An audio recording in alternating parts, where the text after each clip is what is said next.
World's biggest astrology community in Tamil. Online Astro TV, வாழ்வின் வெளிச்சம். Online astro டிவியை கண்டு மகிழுங்கள். எல்லோருக்கும் எல்லாம் கிடைக்கட்டும். மதிய நிகழ்ச்சிகள் இனிதே தொடங்குகின்றது. நமது நிகழ்ச்சியினுடைய சிறப்பு விருந்தினராக வந்து கொண்டிருக்கக்கூடிய விழா தலைமையாக ஏற்று நடத்தக்கூடிய சிவசக்தி அம்மா அவர்கள் ஒவ்வொருவரும் நம்மளோட வாழ்க்கையில் இதை மட்டும் கடைப்பிடிச்சா போதும், நிச்சயமாக மிகப்பெரிய ஒரு மாற்றத்தை இந்த பிரபஞ்சம் நமக்கு கொடுக்கும் அப்படிங்கிறத கூறுவதற்காக மனிதனை வளப்படுத்தக்கூடிய அற்புதமான வழிபாடுகள் அப்படின்ற ஒரு தலைப்பில் உங்களுக்கு ஒரு பேருரையாற்ற இருக்கார். அம்மா அவர்களை உரையை தொடங்குமாறு அன்புடன் கேட்டுக்கொள்கிறேன். வணக்கம், வாழ்க நலமுடன். அம்மா நம்ம வாழ்க்கையில் ஒவ்வொருத்தருக்கும் ஒரு தேடல் இருக்குது. அதாவது அதிகமாக நான் பிரச்சனையோடு இருக்கிறேன்னு நினைக்கிறவங்களுக்கு எத்தை தின்னா பித்தம் தீருன்ற தேடல், இல்லை என்னுடைய குலதெய்வம் எதுன்னே தெரியலன்ற தேடல், எந்த சாமியை கும்பிட்டா நான் நல்லா இருப்பேன்ற தேடல். ஆக மொத்தத்தில் தேடல்ன்றது ஒவ்வொரு மனிதனுக்கும் ரொம்ப அதிகமாக இருக்குது. அந்த தேடலுக்கு அம்மா என்ன சொல்லுவேன்னா, பிள்ளையார் எப்படி அம்மையப்பனை சுற்றி பழம் வாங்கிக்கிட்டாரோ அதே மாதிரி நம்ம வீட்டிலையே செய்யக்கூடிய நிறைய விஷயங்கள் நம்ம கடைப்பிடிக்க வேணுன்றது தான் அம்மாவுடைய கருத்து. முதல்ல பார்த்தோம்னா, கங்கையின் புனிதங்கள் எல்லாருக்குமே தெரியும்.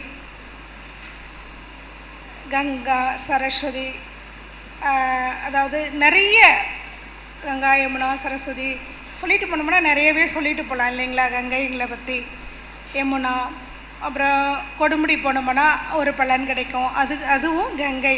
ஒவ்வொரு ஊர்லேயும் நம்ம தீர்த்தமலைக்கு போனோம்னாக்க அந்த தீர்த்தம் சாப்பிட்டா, அந்த தீர்த்தத்தை கொண்டு வந்து வீட்டில் தெளித்தா நம்மளுக்கு ஒரு பலன் கிடைக்கும்.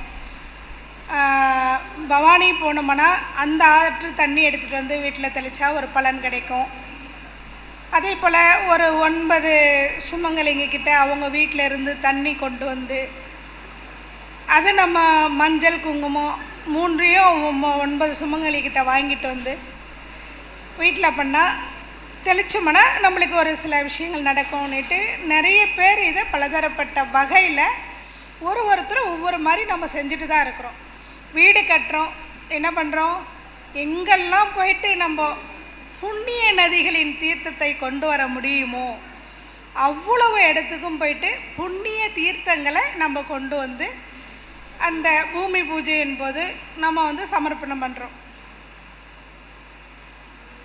நம்ம இதை ஒவ்வொருவர் ஒவ்வொரு வழிபாடுன்றோம். இப்போ அந்த காலத்தில் சித்தர்கள் போயிட்டே இருக்கும்போது திடீர்னு தண்ணி வேணும் ஒரு சில சுதிமுறைகளுக்குன்னும்போது அந்த இடத்துல அவங்க இளநீயை தான் அந்த இடத்துல பயன்படுத்தியிருக்காங்க. இளநீக்கு எவ்வளோ ஒரு பவர் இருக்குது தெரியுங்களா? இளநீ அப்படின்னும்போது எல்லா தீர்த்தங்களை விட அற்புதமாக ஒரு தீர்த்தம் இருக்குதுன்னா அந்த இளநீ அப்படின்னு சொல்கிறாங்க. இளநீ மரத்தில் இருந்து ஒரு 5 இளநியை உடச்சி தான் யூஸ் பண்ணணுமா அப்படியெல்லாம் இல்லை. இளநீ தேங்காயோட கீழே படாமல், தரையில் படாமல் பறித்து அதை அப்படியே நம்ம கீழே படாமல் அதை நம்ம கையில் வாங்கணும். வாங்கிட்டு கீழே வச்சிடலாமான்னா கீழே வைக்கக்கூடாது. அதை நம்ம இல்லத்துக்கு எடுத்துகிட்டு போகணும். வீட்டுக்கு நம்ம அதை எங்கேயுமே வைக்காமல் நேராக வீட்டுக்கு எடுத்துகிட்டு போயிட்டு வீட்டில் அதுக்குன்னு ஒரு மேஜை, ஒரு நல்ல சில்க்கு துணி வைக்கக்கூடாது. ஒன்று ஒரிஜினல் பட்டு துணி வைக்கணும், இல்லை ஒரிஜினல் காடா துணி கூட வைக்கலாம். ஏன்னா இது காட்டன் இந்த மாதிரி துணி மேலே நம்ம அந்த இளநியை ஒரு தாம்பூலம் வச்சு அதுக்கு மேலே தாம்பூலத்தில் அதை வச்சுட்டு நம்ம வீட்டில் ஒரு குட்டி பூஜைன்னா இன்னொருத்தர் தான் நம்மளுக்கு பூஜை செய்து கொடுக்கணும் அது அப்படின்றதெல்லாம் இல்லை. இந்த இளநீ இப்போ நம்மக்கிட்ட 5 இளநீ இருக்குது. அந்த 5 இளநிக்கு 5 சொம்பு சில்வர் சொம்பு இருக்கக்கூடாது, மண்பானையாக இருந்தாலும் பரவாயில்ல. கலசம் இந்த கலசத்தில் தேங்காய் மட்டை எடுக்காமல் அப்படியே வைக்கணும். எல்லா கலசத்து மேலேயும் 4 ஒரு 5 கலசம் வச்சுக்கிறோம் உதாரணத்துக்கு. இந்த 5 கலசத்தில் முதல் கலசம் நம்ம குலதெய்வம், 2வது கலசம் இஷ்ட தெய்வம், 3வது கலசம் நம்ம ஊர் எல்லையில் என்ன தெய்வம் இருக்குமோ அந்த தெய்வம். இவங்க 3 பேரையும் வணங்காமல் நம்ம எவ்வளவு தான் தலைகளாக போயிட்டு சாமி கும்பிட்டாலும் அது நமக்கு கை கொடுக்காது. அப்போ 3 வச்சுட்டோம், இன்னும் 2 எது அப்படின்னு சொல்லி எல்லாருக்குள்ள ஒரு கேள்வி இருக்கும். இந்த 2 அந்த குடும்ப தலைவன். அதாவது ஜாதகன்றது இன்னைக்கு தெருவுக்கு எல்லாருக்கும் தெரிஞ்சிருக்கு. தெரியாத காலத்தில் கூட குடும்பத்துக்கு ஒரு ஊர்க்காரங்க ஜோதிடம் பார்க்குறவங்க இருப்பாங்க. அப்போ என்னுடைய தாத்தாவுக்கு கூட ஜாதகம் இருக்கும். என் தாத்தா 100 வருஷம் வாழ்ந்து காலமானார். ஆனால் அவருக்கு ஜாதகம் இருக்கும். அப்படி ஜாதகம் இருக்கிறவங்க லக்னன்றது அப்பா இல்லைங்களா? விதை போடுறது யார்? அப்பா. ஸோ ராசின்றது தாய் இல்லையா? இவங்க 2 பேருக்கும் ஒரு 2 தேங்காய் அந்த கலசத்தில். இவங்க எல்லாத்துக்குமே நம்ம தந்தையை சூரியனாக நினச்சி பூஜை பண்ணுறது, தாயை சந்திரனாக நினச்சி நம்ம பூஜை பண்ண போகிறோம். குலதெய்வம் பேர் தெரிஞ்சால் பேரை மாத்திரமே தெரிஞ்சு ஒரு 108 முறை அந்த கலசத்துக்கு பூக்களால் ஒவ்வொன்றுத்துக்கும் நம்ம அர்ச்சனை பண்ணி அந்த தேங்காயை திரும்பியும் அப்படியே கைப்படாமல் நம்ம வீட்டில் 4 மூலையில் முன்னாடி 1 இந்த 5 இடத்துலையும் நம்ம வீட்லேயே அதை வைக்கலாம். 4 மூலையில் 4 திக்குலேயும் வச்சிடுறோம். முதல் திக்கில் நம்ம குலதெய்வத்தை வைப்போம், 2வதாக இஷ்ட தெய்வத்தை வைப்போம், கன்னி மூழை வர இடத்துல நம்ம அந்த ஊர் எல்லா தெய்வத்தை வச்சுருவோம். அதுக்கப்புறமா அக்னிமூலை வர இடத்துல சூரியனை வச்சுருவோம், சன்றில் சந்திரனை வச்சுருவோம். இவங்களை ஒரு 3 மாதத்துக்கு ஒரு முறை எடுத்து நம்ம ஓடுற நதியில் விட்டுட்டு புதுசாக புதுப்பிச்சுக்கலாம். மட்டையோடு தான் வைக்கணும், மஞ்சள் குங்குமம் எல்லாம் வச்சு இதை வச்சுட்டு நம்ம அந்த சாம்பிராணி தூப தீபம் மாத்திரம் நம்மளால் இயன்ற வர தினமும் மாலை 6 மணிக்கு காட்டலாம்.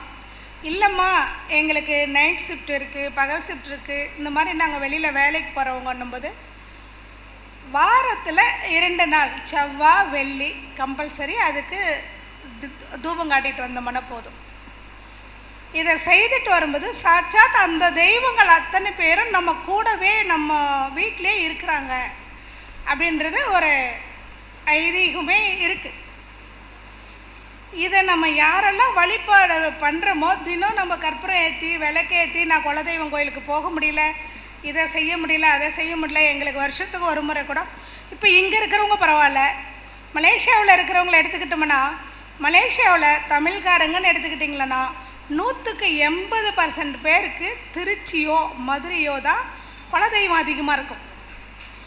ஒருத்தர் வீட்டுக்கு முன்னாடியும் கருப்புசாமி வச்சுருப்பாங்க, முனீஸ்வரன் வச்சுருப்பாங்க. முதல் படையில் அவங்களுக்கு கொடுத்துட்டு தான் அவங்க வீட்டிலே போய்ட்டு செய்வாங்க. அந்த அளவுக்கு ஆச்சாரமாக அவங்க செய்வாங்க. அவங்களுக்கு என்னென்ன பிடிக்குமோ அதை வச்சு அவங்க செய்வாங்க. இந்த மாதிரி கும்பிட முடியலன்ற ஒரு ஏக்கம் இருக்கிறவங்களுக்கு கூட இந்த மாதிரி நம்ம செஞ்சுட்டு வந்தோம்னா 100% அந்த தலைவருக்கு நிறைய நல்ல மாற்றங்கள் அந்த குடும்பத்தில் கிடைக்க ஆரம்பிச்சிடும். எல்லா தீர்த்தத்துக்கு ஏக தீர்த்தமாக அது நமக்கு அமையும். சரிங்களா? அவ்வளோ ஒரு அற்புதங்கள் நடக்கும். அதே இளநியை நம்ம ஒரு அபிஷேகத்துக்கு கொடுக்கும்போது முக்கியமாக அந்த இளநீ வரையும் நம்ம கையால் அவங்களுக்கு அபிஷேகம் கொடுக்கறது நம்ம நல்லது. சாமி இந்தாங்க சாமி இளநீ. நம்ம என்ன பண்ணுறோம், சாமி அபிஷேக பொருளெல்லாம் உங்களுக்கு கொடுத்துட்டுமே, நாங்கள் பணமாக கொடுத்துட்டோமா இல்லை இந்த பொருளெல்லாம் ஒரு அட்டைப்பட்டியில் வச்சு எட்டுன்னு வந்துட்டோம் கொடுத்துட்டோம். நம்ம கையால் கொடுக்கணும். நம்ம கையால் கொடுக்கும்போது குடும்பத்தில் நம்ம பேருக்கு அந்த அர்ச்சனை பண்ணும்போது அர்ச்சனை பண்ணுறதுக்கு அவங்க என்ன விதத்தில் கேட்குறாங்களோ நம்ம சொல்கிறது ஃபஸ்ட்டு ராசி சொல்லணும், அப்புறமா பேர் சொல்லணும். ஃபஸ்ட்டு ராசி இல்லாமல் நம்ம அதை கோத்திரம் நட்சத்திரம் ராசி அப்புறம் தான் பேர், 4வதாக தான் நம்மளுக்கு பேர் சொல்லணும். இதை நம்ம கோயிலில் சொல்லி அவங்களுக்கு கொடுத்து அவங்க அந்த பேருக்கு அர்ச்சனை பண்ணும்போது யார் குடும்பத்துக்காக பண்ணுறோமோ அந்த குடும்பத்தில் அமைதி கிடைக்கும், மன நிம்மதி கிடைக்கும், குடும்ப ஒற்றுமை கிடைக்கும்.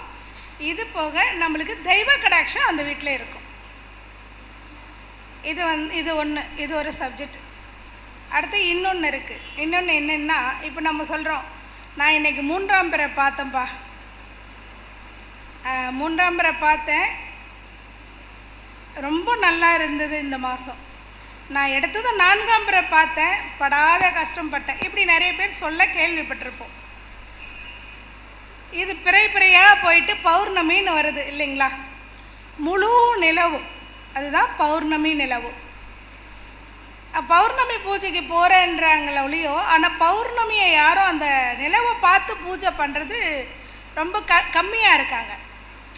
காரணம், அந்த காலத்தில் முன்னோர்கள் இருக்காங்க இல்லையா, பௌர்ணமி வந்துடுச்சுன்னு சந்தன நமஸ்காரம் பண்ணிக்குவாங்க. வீட்டில் கூட விளக்கேற்றுறாங்களான்றது அப்பாற்பட்ட விஷயம்.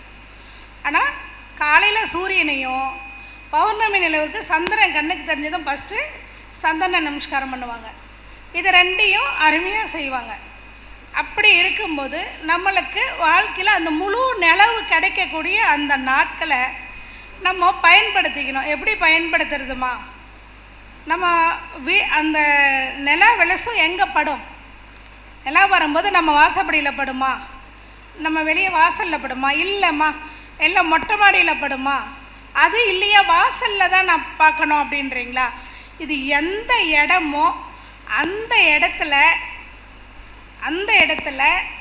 ஒரு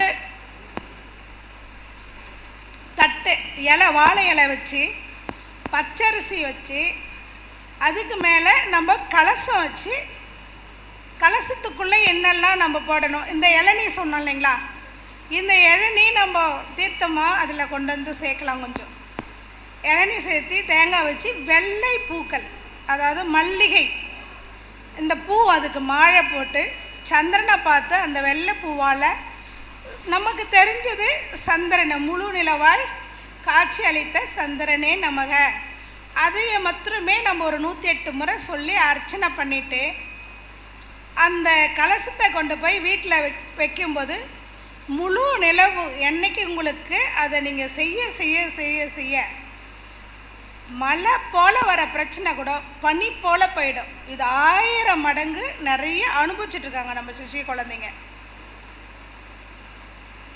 எந்த நாள் தவறுமோ இல்லையோ, ஆனால் இந்த பௌர்ணமி பூஜை தவறாமல் திருவண்ணாமலையில் நிறைய குழந்தைகள் பண்ணிகிட்ருக்காங்க. அவ்வளோ ஒரு அற்புதமான பௌர்ணமி நிலவு நம்ம பூஜை பண்ணுறோம். சரி, பௌர்ணமி நாளில் நம்ம எங்கே போனாலும் நல்லது. வீட்டில் நம்ம பூஜை பண்ணுறோம், சரி பண்ணிடலாம். நம்ம என்னென்ன ஆலயங்களுக்கு போனால் நல்லது, அன்னைக்கு என்ன மாதிரி வேண்டுதல் வச்சா நல்லது. பௌர்ணமி நிலவு இப்போ எல்லாருமே இப்போ பௌர்ணமிக்கு கிரிவலம் போகிறோன்னு சொல்கிறாங்க. கிரிவலம் போகும்போது நம்ம எதையுமே தேவையில்லாத சிந்தனைகளை இல்லாமல், நிறைய பேர் ஃப்ரெண்ட்ஸுங்களாம் அன்றைக்கி தான் ஒன்றா சேர்ந்து கோயிலுக்கு போவாங்களாம். அந்த இடத்துல தேவையில்லாத கதைகள், தேவையில்லாத விஷயங்கள் தான் பேசிட்டு போயிட்டுருப்பாங்க. ஆனால் அங்கே செய்ய வேண்டிய வேலைகள், திருவண்ணாமலையிலன்னா சித்தர்கள் எவ்வளவோ பேர் உள்ள தவத்தில் இருக்கக்கூடிய அந்த நன்னாளில் போயிட்டு கிரிவலம் போடக்கூடிய வாய்ப்பு, கால் புண்ணியம் செய்திருக்குது, கிரிவலம் போகிறோம். அதே போல் நம்ம எல்லாத்தையும் நமக்கு பாசிட்டிவாக கொண்டு வந்து முழு நிலவாய் காட்சி அளிக்கிற பூஜையை நம்மளால் அவங்கள இந்த பூஜையை செய்ய சொல்லலாம்.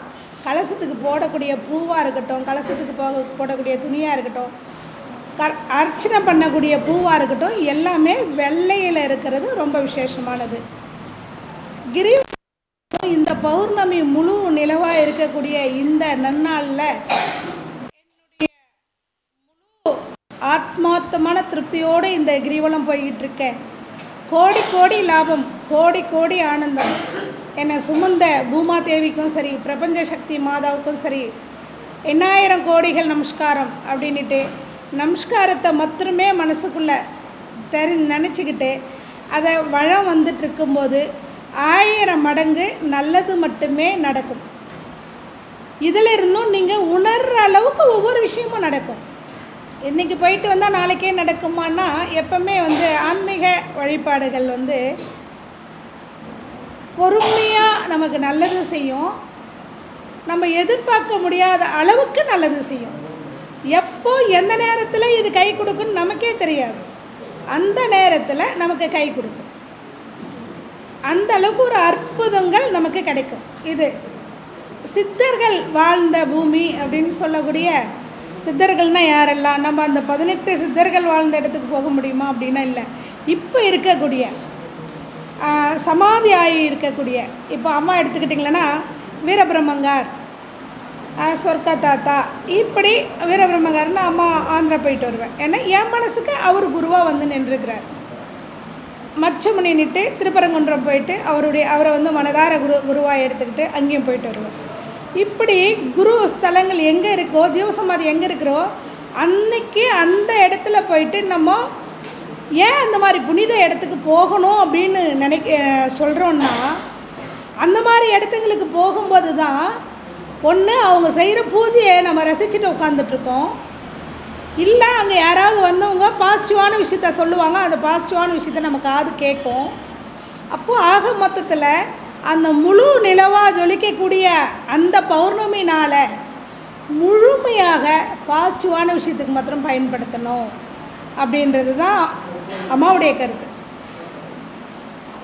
அதில் அந்த அளவுக்கு பௌர்ணமி நாளில் என்ன கேட்கணுமோ, முழு பௌர்ணமி ஒரு செவ்வாய்க்கிழமை வருதுன்னு வச்சுக்கோங்க, முருகனை வச்சு முருகனுக்கு 6 விளக்கு இழுப்பெண்ணெயில் ஏற்றிட்டு, நெய்யில் ஒரு 6 விளக்கு ஏற்றிட்டு, அவரை ராஜ அலங்காரத்தோட ஒன்றும் நார்மலான அலங்காரத்தோட ஒரு ஃபோட்டோ வச்சுட்டு, அதாவது செவ்வழி நீர் நைவேத்தியத்துக்கு வைக்கணும், செவ்வாழை பழம் நைவேத்தியத்துக்கு வைக்கணும்.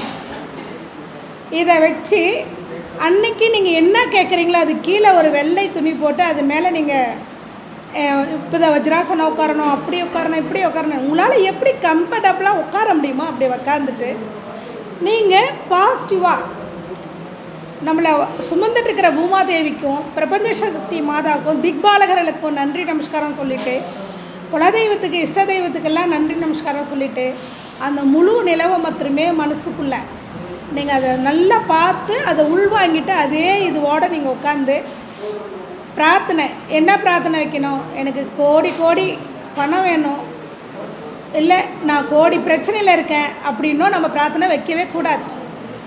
வீட்டில் அரிசி இல்லை பருப்பு இல்லைன்னிட்டு கூட தயவுசெய்து அந்த நாளில் சொல்லக்கூடாதுன்னு சொல்லுவேன். அம்மா பொதுவாக நான் எந்த நாள்லையுமே சொல்ல வேண்டாம்னு சொல்லுவேன்.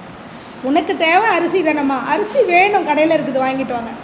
அதாவது குடும்பத்தில் இருக்கிறவங்க ஒரு பழக்கத்துக்கு கொண்டு வந்துக்கணும். அரிசி கடையில் இருக்குது வாங்கிட்டு வாங்கன்னு சொல்லும்போது அவரும் தெரிஞ்சுக்கணும், என்ன ஓ வாங்கிட்டு வந்தால் தான் அப்படின்றத அவங்க தெரிஞ்சுக்கணும். இல்லையான்ற ஒரு கொஸ்டின் வைக்கக்கூடாது. உப்பு இல்லையா, அரிசி இல்லையா, புளி இல்லையா, மிளகாய் இல்லையா, இது 4க்கு மாத்திரம் அந்த கொஸ்டின் வைக்கக்கூடாது. அந்த கொஸ்டின் வச்சோம்னா நெகட்டிவ் தான் உள்ளே வரும் ஒழியோ பாசிட்டிவ் உள்ளே வராது. இல்லைன்றது தான் வருது ஒழியோ இருக்குதுன்றது அங்கே இல்லை இல்லையா. அதனால தான் நான் சாமிக்கிட்ட போயிட்டு வேண்டும் போது முதல் வேண்டுதல் எது வைக்கிறோமோ அது நடக்கும் 1000 மடங்கு. அப்போ நம்ம எதை வைக்கிறோம் முதல் வேண்டுதல், சாமி நான் ரொம்ப பிரச்சனையில் இருக்கேன், என்னை இப்படியெல்லாம் சோதிக்கிறியே, இது உனக்கு கண் இல்லையா, இதுக்கு மேலே என்னால் தாங்க முடியல, இதை தான் நம்ம சொல்கிறோம். இதுக்கு பதிலாக கோடி கோடி ஆனந்தம், கோடி கோடி சந்தோஷம், என் குடும்பத்தோட, என் கணவர், என் குழந்தைகளோட நாங்கள் ஆனந்தமாக இருக்கோம். உதாரணத்துக்கு என் பையனுக்கு ரொம்ப ஆனந்தமாக கேட்டுட்ருக்கு, நான் ரொம்ப சந்தோஷமாக இருக்கிறோம், என் பையன் லைஃப் பிரம்மாண்டமாக இருக்குது. இந்த பாசிட்டிவான விஷயத்த எவ்வளோக்கு எவ்வளோ நம்ம அந்த நன்னாளில் திணிக்கிறோமோ அதுவாகவே நம்ம மாறிடுவோம். இப்போது உதாரணத்துக்கு நம்ம மனசு வந்து எம்டியாக, இன்றைய காலகட்டத்தில் குழந்தைங்களுக்கு பேச்சு திறமை இருக்குது, ஆனால் நிறைய குழந்தைங்க பேச மாட்டாங்க. ஏன் தெரியுங்களா, அவங்க செல்லில் ஊமை படம் அதிகமாக பார்க்குறாங்க. அப்போ அதுவாகவே மாறிடுறாங்க, அவங்களால வேற ஒரு எதுக்கும் இன்வால்வ் ஆகி வர முடியறதில்ல. அப்போது அதில் என்ன இருக்குதோ அது சாச்சாத்து அவங்களுக்குள்ளே ஊடுருவிடுது. இதையே நம்ம ஏன் அதை நம்ம பாசிட்டிவான விஷயத்துக்கு பயன்படுத்தக்கூடாது? டென்ஷன் ஆகிடுச்சு, செல் எடுத்துகிட்டு உட்காந்துக்கிறோம். சரியாயிடும்ன்ற நம்பிக்கை இருந்தாலும் அதில் நமக்கு பாதிக்கு 90% உள்ள நெகட்டிவ் தான் உள்ளே போய் சேருது. சீரியல் பார்க்குறோம் வீட்டில், அந்த பௌர்ணமி நாளில், இது எல்லாமே பௌர்ணமி நாளுக்காக சொல்கிறேன், மற்ற நாளையும் நீங்கள் சேர்த்துக்கலாம். பௌர்ணமி நாளில் ஒரு சீரியல் போடுறோம், அன்னைக்கு தான் இன்றைக்கி கிளைமேட்ஸ் நல்லா இருக்கும்பா, இன்றைக்கி தான் ஒரு முடிவு தெரியும் அந்த சீரியலில் பார்க்கலான்ட்டு உட்காருவாங்க. அழுக சத்தம் தான் அதிகமாக கிடைக்கும். அந்த குடும்பத்துக்கு ஏன் அழுக சத்தம் ஏற்படாமல் போகும் சொல்லுங்கள்? நிச்சயமாக நடக்கும். அந்த அழுக சத்தம் கேட்கக்கூடிய சீரியல் எதுவாக இருந்தாலும் அதை அவாய்ட் பண்ணுறது நல்லது. அதுக்கு பதிலாக இல்லை எனக்கு ஒரு மனபெமை, செல்லோ டிவி இருந்துகிட்டே இருக்கணும், இல்லைன்னா நான் மனுஷனே இல்லை அப்படின்னு நினைக்கிற ஹேபிட் இருக்கிறவங்களா இருந்தால், சிரிப்புன்றது ஒன்று டிவியில் ஏதோ வருது, எல்லோரும் நான் பார்ப்பேன், எல்லாம் தானாக சிரிப்பாங்க. ரொம்ப நாள் ஏன்டா இவங்க தானாக சிரிக்காங்கன்னு பார்த்தா அதில் இருக்கிற ஜோக்கு பார்த்து சிரிச்சிட்ருக்காங்க. அப்போது அந்த மாதிரி எதையும் பார்த்து சிரிச்சுக்கிட்டே இருக்கிறது ரொம்ப ஹாப்பியும். அடுத்தவன் பைத்தியம்னு சொன்னால் சொல்லிட்டு போகிறான், சிரிக்கிறதுனால நோய் நீங்கும்பா, ஃப்ரீயாகும், நம்ம பாசிட்டிவான அடுத்த லைஃபுக்கு நம்ம போகிறதுக்கு நம்மளுக்கு வழி கிடைக்கும். அப்போது சுற்றி சுற்றி நான் சொல்ல வேண்டியது ஒரே விஷயம், பௌர்ணமி நாளில் கருப்பு ட்ரெஸ்ஸு போடக்கூடாது. கருப்பு ட்ரெஸ்ஸு கருப்போ சிகப்போ அன்றைக்கி அறவே போடக்கூடாது. வெள்ளை போடுறது, வெள்ளை கலந்த எதுனாலும் நம்ம பயன்படுத்தலாம். இப்போ மேட்சிங் ப்ளவுஸ் வந்ததுனால ஒயிட்டை அவாய்ட் பண்ணுறாங்க. ஒரு காலத்தில் எந்த சேரீனாலும் கட்டுவாங்க, ஆனால் வெள்ளை ப்ளவுஸ் போட்டுக்குவாங்க இல்லைங்களா? ஒவ்வொரு குடும்பத்தில் முன்னோர்கள் இருக்கணுங்க. முன்னோர்கள் இல்லாத வீடு எந்த ஒரு விஷயத்துலையும் பல ஜெனரேஷனை நம்ம இழந்ததுக்கு சமமாக இருக்கும். அது எப்படி ஒரு முன்னோர்கள் இல்லாத போனதுனால நான் எப்படி பல விஷயத்தை நான் இழந்திருப்பேன்னா, அவங்க மூலியமாக நாங்கள் பல விஷயத்தை நம்ம கற்றுருப்போம். அவங்க இல்லாததுனால பல விஷயத்தை இழந்திருக்கிறோம். ஏன்னா இன்றைக்கி கல்யாணம் பண்ணிட்டு வரதுக்கு முன்னாடியே மாமியார் இருக்கக்கூடாது, மாமனார் இருக்கக்கூடாது, நம்ம மொத்தம் இருக்கணும்னு தான் கேட்டு வராங்க. அவங்க எப்படி ஒருத்தருக்கு பயந்து ஒரு பயபக்தியோடு அவங்களால எப்படி வாழ முடியும்? அந்த வாழ்க்கையே இல்லை. அதையும் மீறி இப்போ இருக்கிற மாமியார்கள் ஒன்று அவங்களுக்கு சாதகமாக அவங்க அடிக்கிற தாளத்துக்கெல்லாம் இது தட்டிட்டு போயிட்டா மகன் என் பக்கம் இருப்பான்னு நினைக்கிறாங்க. அப்படி இல்லை, உள்ளது நீயே இரு, யாராக வேணா இருந்துக்கோங்க, நீயே இருந்துக்கோ, வாழ்க்கை ரொம்ப சிறப்பாக இருக்கும். மனைவி வந்துட்டான்னு மாறுறதோ மருமக வந்துட்டான்னு மாறுறதோ வேண்டாம். நீங்கள் உங்கள் உண்மையான கேரக்டரில் என்றைக்குமே இருங்க.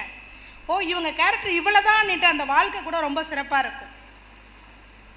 இல்லை என்னை மாற்றிக்க வழி கொடுன்னுட்டு பௌர்ணமி நாளில் நம்ம வேண்டுதல் இருக்கே, அதுக்கு அவ்வளோ பவர். முன்னோர்களுக்காக வேண்டும் போது அமாவாசையில் வேண்டணும், பாசிட்டிவாக நான் வாழணுன்றதுக்காக வேண்டுறது பௌர்ணமியில் வேண்டணும். அப்போது இதை நம்ம பிரித்து எடுத்துக்கிறதுனால தப்பு கிடையாது. அமாவாசைன்னா இருண்டுட்டுருக்கோன்றது அர்த்தம் கிடையாது. அமாவாசையில் பிறந்தவங்க திருடுறன்றதுக்கு அர்த்தம் கிடையாது. ஸோ அதுலேயும் அவங்க நிறைய நல்ல விஷயத்தோடு அவங்க பிறந்த டைம் இருக்கும் இல்லைங்களா, அதில் அவங்க சூழ்நிலைகள் எல்லாம் நிச்சயமாக மாறும். அப்போது அமாவாசை நாளில் மனசில் கண்ணை நல்லா எரிக்க மூடிட்டு முன்னாடி ரோஜா பூன்னா பெங்களூர் ரோஸ் அப்படி கிடையாது, இந்த பன்னீர் ரோஜா பூ இருக்கு இல்லைங்களா, இந்த பன்னீர் ரோஜா மேலே கையை வச்சுக்கிட்டு இந்த லெஃப்ட் சைடு கை கீழே இருக்கணும், ரைட் சைடு கை மேலே இருக்கணும், நம்ம இந்த கை ரைட் சைடு தொட மேலே இருக்கணும். இந்த மாதிரி வச்சு நீங்கள் என்ன முன்னோர்கள்கிட்ட கேட்குறீங்களோ கேட்டுட்டு முன்னோர்களை நினச்சி ஏதாவது ஒரு மரத்து மேலே அந்த பூவை போட்டுருங்க. நிச்சயமாக அவங்களால உங்களுக்கு எப்பவுமே ஒரு விஷயம் மாத்திரம் எல்லாரும் தெரிஞ்சுக்கக்கூடிய விஷயம், இறந்தவங்க எவ்வளோ பெரிய துரோகியாக இருக்கலாம், கெட்டவங்களாக இருக்கலாம், இறந்ததுக்கப்புறம் அவன் இப்படியாப்பட்ட துரோகின்னு எப்போ சொல்கிறீங்களோ அன்னைக்கு உங்களுக்கு சேர்ந்தது பாவம். அவன் இறந்த பிறகு அவன் யாராக இருந்தாலும் அவங்கள நம்ம பேசக்கூடாது. முடிஞ்சால் அந்த ஆத்மாவை நம்ம சந்தோஷமாக வேண்டிக்கலாம். அவங்களுடைய அனுகிரகம் நம்ம மேலே பாசிட்டிவாக தான் இருக்குமோ இல்லையோ, நெகட்டிவாக இருக்காது. ஏதோ ஒரு ஆத்மா தான் அலைஞ்சிட்டு அந்த மாதிரி இருக்கும். அது கூட தூக்கு போட்டு பலதரப்பட்ட வெறியில் இறக்கக்கூடிய அந்த வெறித்தனத்தோடு இறக்கக்கூடிய புத்தி அது ஒன்று தான் அலைஞ்சி அந்த மாதிரி பண்ணும். மிச்சம் நார்மலாக இல்லை எந்த வகையில் போகிற உயிருடைய ஆத்மாவும் நம்மளை என்னமே பண்ணாது. அதை எப்பேற்பட்ட ஆத்மாவாக இருந்தாலும் அதை நம்ம குறை சொல்லும்போது இதுதான் நம்மளுக்கு இப்போ நம்மளை சொல்கிறாங்க இல்லைங்களா, உங்களுக்கு முன்னோர்களுடைய சாபம் இருக்குது, உங்களுக்கு கர்மா நிறைய இருக்குது, பாவம் நிறைய இருக்குதுன்னு சொல்கிறாங்க இல்லையா, இது எல்லாம் தான் நம்மளை அதிகரிக்கும். இந்த மாதிரி நம்ம பேசும்போது இது எல்லாம் நம்ம பேசி நம்மளுடைய அடுத்த வாரிசுங்களுக்கு சேர்த்து வைக்கிறோம். ஒன்று புண்ணியத்தை சேர்த்தணும், இல்லை எதையுமே சேர்த்தாம கூட இவ்வளோதான் என்னால் முடிஞ்ச வாழ்க்கைன்னு வாழலாம். இந்த மாதிரி கர்மாக்கள் தான் அடுத்த ஜெனரேஷனை ரொம்ப பாதிக்குது நம்மளை. இப்போ இது மொத்த கர்மா இல்லை, பக்கத்து வீட்டுக்காரியை பற்றி போராமப்பட்டோ அவங்கள பற்றி நம்ம நெகட்டிவாக இன்னொரு வீட்டில் சொன்னால் அது கூட உடனே பாவம் சேரும். ஒரு குட்டி கதை என்னென்னா, ஒரே நாள் ஆப்போசிட்டில் பிராமணர் இருக்கிறாரு, இந்த வீட்டில் அவங்களுடைய விதிக்கப்பட்டது வேசின்ற பட்டம். அவர் பிராமணர் வெளியே வரும்போதெல்லாம் அபிஷ்டு இவங்கள பார்த்துட்டு போகிறோமேன்னுட்டு சொல்லுவாராம்.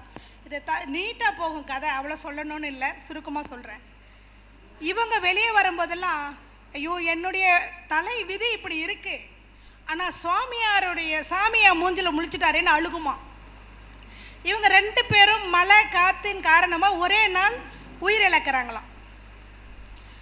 இந்த ஊர்க்காரங்களாம் இந்த அம்மாவுடைய உடலை தொடலை, கட்டைகளை வச்சுட்டு காட்டில் கொண்டு போய் தள்ளி விட்டுறாங்க. நாய் பேய் பிசாசுன்னு சாப்பிடுது இந்த அம்மாவுடைய சரீரத்தை. ஆனால் இந்த பிராமணருடைய சரீரத்தை சந்தன பெட்டியில் வச்சு அவ்வளோ அற்புதமான ஒரு இது அடக்கம் பண்ணுறாங்க. அவருடைய ஆத்மா நேராக நரகத்துக்கு போச்சுங்களாம், இந்த பொண்ணுடைய ஆத்மா நேராக சொர்க்கத்துக்கு போச்சான். இவர் அங்கே போய் சண்டை பிடிக்கிறார். அந்த பிள்ளை செஞ்ச தொழில் அந்த மாதிரி, நான் சதா காலம் உனக்கு மணி அடிச்சுட்டு தானே இருந்தேன், உன் பூஜையை மட்டும் தானே நான் பண்ணிகிட்டு இருந்தேன், எனக்கு நரகம் அந்த பிள்ளைக்கு சொர்க்கமானு கேட்குறாரு. நீ மணி தான் அடிச்சிட்டு இருந்த, அபிஷ்டு அவளை பார்த்துட்டு வந்துட்டுனே அபிஷ்டுன்னு சொல்லிட்டு தான் நீ மணி அடிச்சிட்டு இருந்த. என் விதி இப்படி ஆயிடுச்சே, சுவாமி என்னை பார்த்துட்டாரேன்னுட்டு ஒவ்வொரு நாளும் விதியை நினச்சி அவங்க வேதனை போயிட்டு இருந்தாங்க. ஸோ நீ செஞ்ச தொழில், உன்னுடைய உடல் மணி அடிச்சுது, பூஜை பண்ணுது, இது எல்லாம் நல்ல தொழில் பண்ணிச்சு. அங்கே பார், உன்னுடைய உடல் சந்தன பெட்டியில் அடக்கம் பண்ணியிருக்காங்க. அந்த பெண்ணுடைய உடம்பு தப்பு பண்ணிச்சு, அது எல்லாத்துக்கும் எருவாக போயிடுச்சு. ஆனால் ஆன்மா என்னைக்கும் மனசறிஞ்சு தப்பு பண்ணலை, அதை சொர்க்கத்துக்கும் நீ நரகத்துக்கும் வந்திருக்க அப்படின்றது அவங்களுக்கு கிடைச்ச பதில். அப்போது இதிலிருந்து என்ன தெரியுதுன்னா, யாரையும் குறை சொல்லி நமக்கு இதையும் கடந்து போவோம், இந்நிலையும் மாறும். இது மட்டும்தான் நம்மளுக்கு வேணுமோ இல்லையோ, அவங்க இப்படி இவங்க இப்படின்னு சொல்லி இது பண்ணுற. இப்போது எத்தனை கனவுகளோட பிள்ளைகள் படிச்சுட்டு இருந்துப்பாங்க இல்லைங்களா. இந்த இப்போ நடக்கிற ஃப்ளைட் ஆக்சிடெண்ட்டில் நர்ஸாக படிக்க போன பசங்க எத்தனை கனவுகளோடு படிச்சுட்டு இருந்துப்பாங்க. அவங்க வாழ்க்கை எப்படி இருக்கணுமெல்லாம் அவங்க நினச்சிருந்துப்பாங்க. ஒரு சடா நினச்சி பார்த்துருப்பாங்களா நம்ம உயிர் போயிட்டு போதுன்னுட்டு. பல உயிரை காப்பாற்றுறதுக்காக அவங்க போயிட்டு படிச்சுட்டு இருந்தாங்க. ஆனால் எதிர்பார்க்காத மரணங்கள், இது அன்னைக்கே இறைவன் எழுதி வச்சது தான் இன்றைக்கி நடந்தது. இதுதான் உண்மை. அந்த ஒரு உயிர் மீண்டு வந்துருச்சு அப்படின்னும்போது, அப்போ இறந்து போனவங்கெல்லாம் பாவம் பண்ணங்களான்னா கிடையாது. இப்படி தான் அவங்க இறக்கணுன்றது என்னைக்கோ கேட்டு வந்திருக்கிறாங்க. அதுதான் அங்கே நடந்திருக்கு. வீட்டில் இருக்கும்போது அவங்க ஒருத்தருக்கு பிரயோஜனம் இல்லாமல் இருந்திருக்கலாம், எப்படா இவன் போவான்னு நினச்சவங்க இருந்திருக்கலாம். ஆனால் அந்த இடத்துல ஒட்டுக்கா இத்தனை பேரும் ஒரு குடும்பமாக ஒரு ஆத்மாவாக போய் சேர்ந்துருக்காங்க. ஸோ அப்போ அந்த ஆத்மாக்களுக்காக தினமும் நீங்கள் ப்ரேயர் பண்ணுறது தப்பு கிடையாது. ஒரு 3 நிமிஷம் காலையில் எழுந்ததும் இல்லையோ படுக்க போகும்போதோ ஒரு 3 நிமிஷம் எல்லா உயிர்களும் இன்புற்று வாழணும். அதே போல் நம்ம இந்த உலகத்தை விட்ட பிரிஞ்சு போன ஒவ்வொரு ஆத்மாக்களும் சாந்தி அடையணும் அப்படின்னு நம்ம ப்ரேயர் வச்சுக்கிறதுனால நம்ம எதுலேயும் கெட்டு போயிட மாட்டோம். ஸோ இது எல்லாமே விதிக்கப்பட்டது. நம்ம நினைக்கிற ஒவ்வொன்றும் நாளைக்கு அங்கலாப்பட்டு நம்ம செய்கிற பூஜைகளை நிம்மதியாக செய்கிறதில்ல.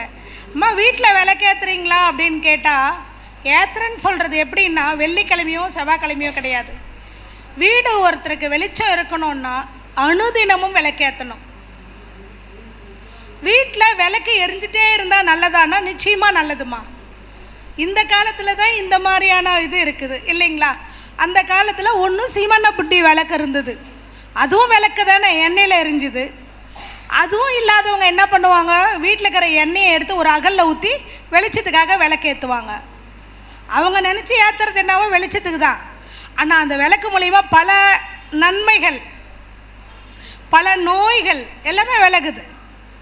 இந்த மாதிரி வீட்டில் அனுதினமும் நம்ம குடும்பத்தில் அம்மா அப்பவே சொன்ன இந்த தேங்காயை கட்டுறதுக்கு வேண்டின சாமிக்கு வேண்டிக்கின மாதிரி ஒவ்வொரு சாமிக்காகவும் நம்ம வீட்டில் ஒரு விளக்கு ஏற்றி, எவ்வளவோ அவசரமாக இருந்தாலும் காலையில் சமையல் கட்டுக்கு போயிட்டு அன்னபூரணிக்கு ஒரு விளக்கு ஏற்றிட்டு குளிச்சுட்டு போய் விளக்கு ஏற்றிட்டு சமைச்சிட்டு போய் திரும்பியும் குளிச்சுக்கலாம். ஆனால் இப்போ எல்லாமே தலைகீழாக இருக்குது. சமைச்சிட்டு போய் குளிச்சுட்டு அடுத்து ஃப்ரெஷ்ஷாக இருக்காங்க. அது ஹவுஸ் ஒய்ஃபாக இருந்தாலும் சரி, ஒர்க் பண்ணுறவங்களாக இருந்தாலும் சரி, காலையில் எழுந்து குளித்து வாசல் தெளித்து கோலம் போட்டுட்டு ஒரு சாமி ரூமில் விளக்கேற்றிட்டு போயிட்டு செய்கிற சாப்பாடு கூட பாசிட்டிவாக இருக்கும். அந்த சாப்பாட்டில் நோய் நீங்குங்க. நீங்கள் அன்பாக சமைக்கிற சாப்பாட்டில் நிச்சயமாக நோய் நீங்கும். அந்த உப்பை எடுத்து என் குடும்பம் அமைதி ஒற்றுமை இருக்குது அப்படின்னு சொல்லிட்டு நீங்கள் உப்பை சமையலுக்கு பயன்படுத்தி செஞ்சிங்களேன்னா, ஏன்னா உப்பும் சந்திரன் தான், சரிங்களா? ஒரு நாளைக்கு பௌர்ணமியில் வெட்ட வெளியில் ஒரு மாதத்துக்கு உண்டான உப்பை ஒரு இதில் தட்டில் வச்சுட்டு, கண்ணாடி பவுல் இருக்குது இல்லைங்களா, கண்ணாடி பவுல் நிறைய தண்ணி, மழை தண்ணி வச்சுருக்கிறவங்க மழை தண்ணியை பயன்படுத்திக்கலாம், இல்லைன்னா சுத்தமான கிணத்து தண்ணியை அந்த பாட்டிலில் வச்சுட்டு ஒரு 108 மந்திரங்கள், என்ன மந்திரமும் தெரியாதுமா, கோடி கோடி ஆனந்தம், கோடி கோடி லாபம், என் உடலும் மனமும் ஆனந்தமாக இருக்குதுன்றதை ஒரு 108 முறை சொல்லிவிட்டு அந்த தண்ணியை காலையில் வெறும் வயிற்றில் நீங்கள் குடிச்சு பாருங்களேன். ஒரு 9 பௌர்ணமிக்கு குடிச்சு பாருங்கள். நீங்கள் ஏன் எப்பேற்பட்ட மோசமான மனநிலையில் இருக்கிறவங்களுடைய மனம் கூட மாறும். பாசிட்டிவாக இருக்கிறதுக்கு 1000 வழிகள் கிடைக்கும். ஸோ இதையெல்லாம் செய்வீங்க அப்படின்ற நம்பிக்கையோடு இந்த அருமையான பதிவை உங்கள் எல்லாருக்கும் அம்மா கொடுத்துருக்கேன். இது எல்லாமே 1000 மடங்கு பயன்படுத்தி ஒருத்தரும் இன்றைக்கி ஆனந்தமாக இருக்காங்க. அப்போ இந்த பூஜையெல்லாம் பண்ணால் காசு பணம் வந்துடுமான்னு தயவுசெய்து என்கிட்ட யாரும் கேட்காதீங்க. நோய் நொடி இல்லாத வாழ்வும், மலை போல் வர பிரச்சனைக்கு ஒரு நல்ல வழியும், இவ்வளோ பெரிய பிரச்சனை வந்துச்சு நான் எப்படி இதிலேருந்து வெளியே வந்தேன்னு தெரியாத ஒரு மனசாந்தியும் நிச்சயமாக கிடைக்கும். வாழ்க நலமுடன். அம்மா கோயம்புத்தூர் ஓம் ஸ்ரீ யோக நவசக்தி அம்மன் அருளாசி பீடம் நம்மளுக்கு கோயம்புத்தூர் பிரஸ் காலனியில் இருக்குது. இப்போ புதுசாக அம்மா வேலூர்லேயும் இந்த அமைப்பு அம்மா உருவாக்கியிருக்கேன். வேலூரில் சென்னை போகிற வழியில் நட்சத்திரா ஹோட்டல் அப்படின்ட்டு இருக்குது. வள்ளலாரை தாண்டி ஒரு 3 கிலோமீட்டருக்கு அந்தல்ல, அதுக்கு நேர் ஆப்போசிட் தெருவில் கடைசியாக அம்மா பேனர் வச்சு ஒரு வீடு இருக்குது. ஸோ அந்த இடத்துலையும் மக்களுக்கு நிறைய மருத்துவம் நல்லதுன்னு கேட்டு வர எல்லாமே நிச்சயமாக கிடைக்கும். ஒரு தாய்கிட்ட அப்படி தான் நினச்சி போவோம். அப்படி தாயாக நினச்சி நல்லதுன்னு நினச்சி யாரெல்லாம் வராங்களோ அவங்களுக்கு ஒரு நல்ல சொல்யூஷன் கிடைக்கும் தெய்வ வழிபாட்டு மூலயமா. வாழ்க நலமுடன். மிகவும் அற்புதமாக நம்ம வாழ்க்கைக்கு இன்றைக்கி இருக்கக்கூடிய தெய்வ வழிபாடுகளை எப்படியெல்லாம் செஞ்சால் நம்ம அதை சரி பண்ணிக்க முடியுன்ற விஷயத்த அம்மா பதிவு பண்ணியிருக்காங்க. அதே மாதிரி நிறைய பேரை நம்ம கிளைண்ட்டு நான் அம்மாட்ட தொடர்ந்து அனுப்பிட்டு தான் இருக்கேன்.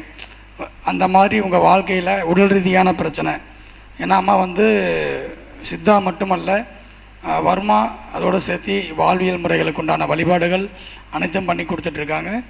ஸோ அதை நீங்கள் வேணுன்றவங்க அவங்கக்கிட்ட முன்னனுமதி பெற்றுக்கொண்டு கோயம்புத்தூர்லேயும் அதே மாதிரி வேலூர்லேயும் கூட நீங்கள் பார்த்து கொள்ளலாம். வேணுன்றவங்க பயன்படுத்தி கொள்ளுங்கள். அம்மா அவர்களுக்கு இப்பொழுது ஒரு பொன்னாடை போற்றி சிறப்பு கௌரவம் செலுத்துகிறோம்.